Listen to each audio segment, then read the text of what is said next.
Hi, I'm corporate trainer Dana Brownlee. Recently, I wrote an article that was published in fastcompany.com called How to Handle the Four Most Common Types of Bad Bosses. And this, unfortunately, is such a frequent question that I get at keynote events, and I wanted to address it in a short video clip as well. The four different types of bad bosses I address in the article are the tornado, the wishful thinker that wants you to boil the ocean, the clueless chameleon, not quite sure what they want, keep changing their mind, and then finally the naked emperor, doesn't really want to know the truth. So I wanted in this video clip just to talk about the first type, the tornado. This is the boss that is storming into your meetings, your sessions, who's kind of taking over, has a bit of a domineering personality. So you're trying to manage them as you're trying to achieve the results you need to achieve and possibly manage your own team. So a few techniques that you can use with this type of difficult boss. First of all, if you have sessions that include them, maybe meet with them privately before the group meeting. In most cases, you know your boss's personality, you know where you're going to run into problems. So don't wait until you get into the group setting to try to manage it. I say preempt it with planning. I would get to them a week or so before the meeting. If they want to vent, unload for 20, 30 minutes. I'd rather they do that with me privately than do it in the group session. So you want to not only hear from them, hear, what their ideas are, their thoughts, you want to get a sense of where they're coming from, but more importantly, you want to try to solicit their support in holding back during the session. So the dialogue might sound something like this. Jim, I am so glad you're going to be able to come to the project meeting on Friday. I really, really think it helps for people to know that you're behind the project, you're enthusiastic about it, and it's really important to you. I did want to talk to you beforehand because I do have one concern. The concern I have is this, and I'm hoping you can help me out with it. I know that because you're a VP, because you've got the hierarchy, because you've been here for so long, people have a tendency to just defer to whatever you say or just piggyback on your ideas. And I know how important it is to you as well as me to get their candid, honest feedback. And so that's the only dynamic I'm a little concerned about. What are your thoughts? Okay, so I'm not coming in telling them, Jim, I need you to shut up, please. But you are coming in, complimenting them, thanking them for being there because you might be very grateful that they can be there. A lot of times, having hierarchy in the room can be quite helpful. You just don't want them to take over the entire session and you don't want them to intimidate everyone. So you might need to create some level of awareness about that.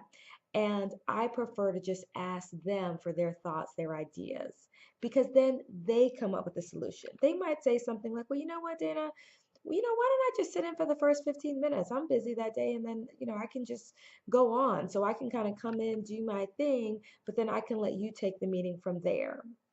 Hey, that sounds great. Hadn't thought about that, but I think something like that might work well. There are any number of ways this could be handled, but the key is you just kind of want to describe the potential issue and let them come up with the solution.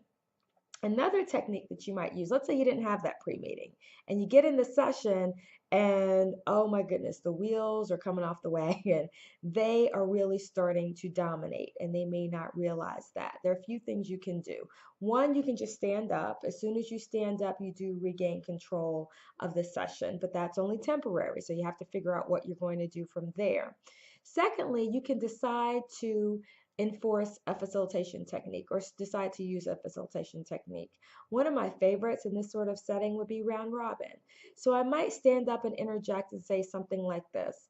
Gosh, Jim, these are great ideas. Thanks so much. I'm so glad that you were able to make time to be here because you've got a perspective I don't think any of us exactly have. So I want to be sure we get these ideas down. I'm looking at my watch though. I know we've only got about 10 more minutes. I want to be sure I get a variety of different ideas. Let's do a quick round robin. I just want everyone to share with me what's your top recommendation. And I'm going to start over on this end of the table. And so obviously you're going to start at the opposite end of the table from Jim. because now you've instituted a facilitation technique or a process. You're going to go one by one by one by one. Everyone's going to get their turn, but he now is going to be last. So that can be a wonderful technique. The other one that I love is called complement, document, and pivot. And it might sound something like this. Jim, so it sounds like what you're saying is we really need to get a better understanding of the vendor's inventory management system to ensure there aren't any delays in getting the product because that was a big issue last year. Is that pretty much the point? We need to find out their inventory system and those cycle times. So let me write that down to ensure I capture it correctly in the notes. Would this be reflecting it correctly, Jim? And then you repeat it back to them.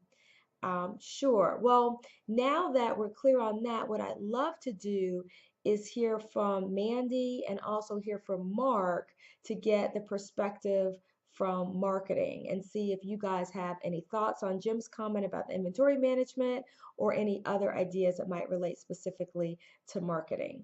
So what I've done there, again, 3 points: complement, document, and pivot. I always start by complimenting them, thanking them for their point, validating the point. I continue to validate it by documenting it. I want to write it down on a flip chart, or if we're online, I want to write it in a chat window or something so that we do capture it and so they know that we've got it. And then finally, I want to pivot either to a different topic or a different person. So if you're interested in reading the full article, please look it up on fastcompany.com. It's called How to Handle the Four Most Common Types of Bad Bosses. And if you're interested in additional tips, techniques, articles, videos on a variety of topics, please check out our resource library at professionalismmatters.com/resources. Thanks so much.